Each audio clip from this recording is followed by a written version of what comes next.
সবাইকে স্বাগত জানাচ্ছি নতুন আরেকটি ফিল্ম নিয়ে। ফিল্মের শুরুতে আমরা দেখতে পাই দয়ানন্দ তার উচ্ছৃঙ্খল দুই সন্তান ভীরা এবং বিচ্ছুকে নিয়ে তাদের জন্মদিনের পার্টিতে আনন্দ উৎসব করে। সেখানে নাদিয়া এবং যশ নাচাগানা করে এবং বিচ্ছু নাদিয়ার সাথে খারাপ আচরণ করে এবং যশ এর সাথে সংঘর্ষে জড়ায়। যশ তাকে লাথি দিলে সে জানালা দিয়ে নিচে পড়ে যায় এবং ডাস্টবিনে গিয়ে পড়ে। অন্যদিকে আমরা দেখতে পাই শাহজাহান নামক একজন নায়ক, যে ফিল্ম স্টার, যাকে তার পরিচালক ন্যাচারাল অ্যাক্টিং শেখার জন্য একটি রাইফেল ক্লাবে যেতে বলে, যেন সে সেখানে গিয়ে সত্যিকারের অ্যাকশন এবং অস্ত্র চালানোর প্রশিক্ষণ নিতে পারে। শাহজাহান এতে রাজি হয় এবং তারা দুইজনে রাইফেল ক্লাবের উদ্দেশ্যে রওনা দেয়। ঘন জঙ্গল থেকে শিকার করা শুয়োর ক্লাবের ভিতরে প্রবেশ করতে আমরা দেখি এবং শাহজাহানও সেই সময় ক্লাবে প্রবেশ করে। ক্লাবের সদস্যরা শুটিংয়ে ব্যস্ত থাকে এবং ক্লাবের বর্তমান পরিচালক শুয়োর দেখে নিন্দা করে যে খুবই ছোট শুয়োর শিকার করা হয়েছে।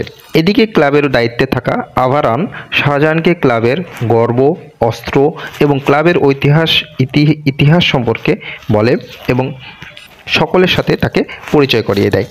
একত্রে বসে সকলে একসঙ্গে শুটিং দেখে এবং বিভিন্ন বিষয় আলোচনা করে। রাতে খাবার টেবিলে সবার সাথে একসঙ্গে আভারান শাহজাহানকে পরিচয় করিয়ে দেয় এবং শাহজাহানকে ক্লাবের মেম্বারশিপ দেওয়ার কথা বলে।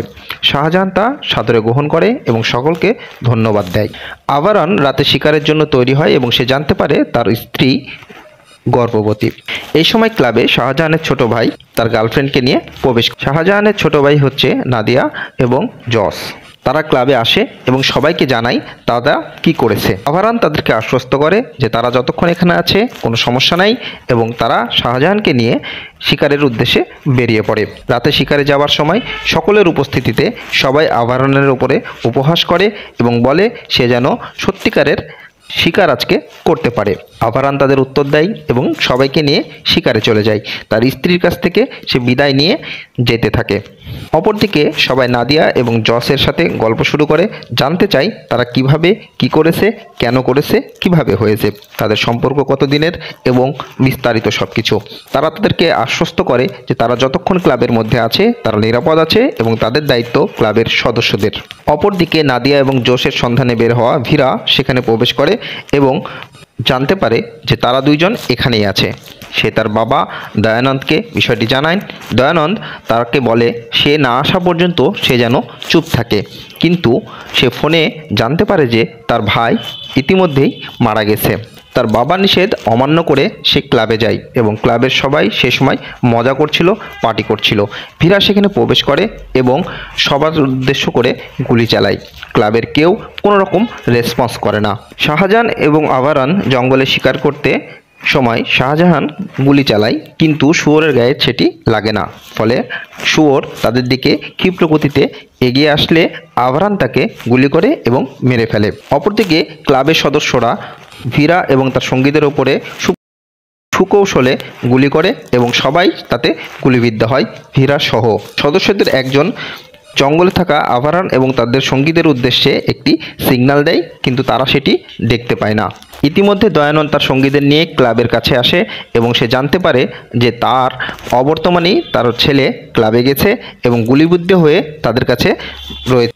দয়ানন্দ সঙ্গে সঙ্গে তার সকল পোশাক খুলে ফেলে এবং উলঙ্গ হয়ে সে ক্লাবের দিকে যায় এবং তার সন্তানকে চায়।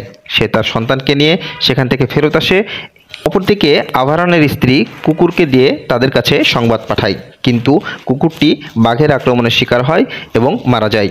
আভারান তার মৃত কুকুরের গলায় থেকে জানতে পারে যে ক্লাবে হামলা হয়েছে। এদিকে ভীরা মারা যায় এবং দয়ানন্দ তার সঙ্গীদের নিয়ে ক্লাবে হামলা করে। দুই পক্ষের গোলাগুলি চলে। দয়ানন্দের সঙ্গীরা অনেকেই আহত হয় এবং ক্লাবে কয়েকজন সদস্যও গুলিবিদ্ধ হয়। মধ্যে গোলাগুলি চলতে থাকে এবং দয়ানন্দের সকল সাথী মারা যায়। ক্লাবে হামলা করে এবং দুই পক্ষের গোলাগুলির মধ্যে ক্লাবের সদস্যরা তাদের শুটিং স্কিল দেখায় এবং দয়ানন্দ এর কর্মীদেরকে এবং সঙ্গীদেরকে একে একে গুলিতে ঝাঁঝরা করে।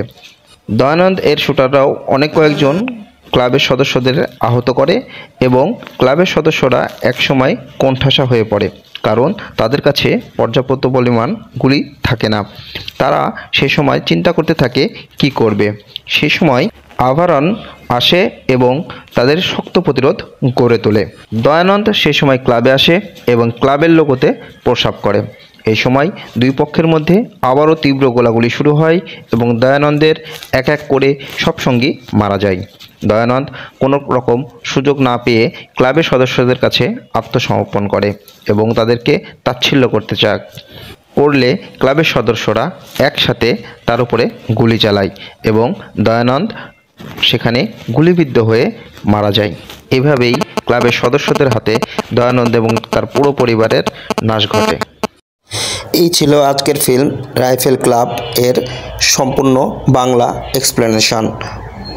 এরকম আরও ফিল্মের ভিডিও দেখতে চ্যানেলটিকে সাবস্ক্রাইব করুন এবং আমাদের সঙ্গে থাকুন। ধন্যবাদ।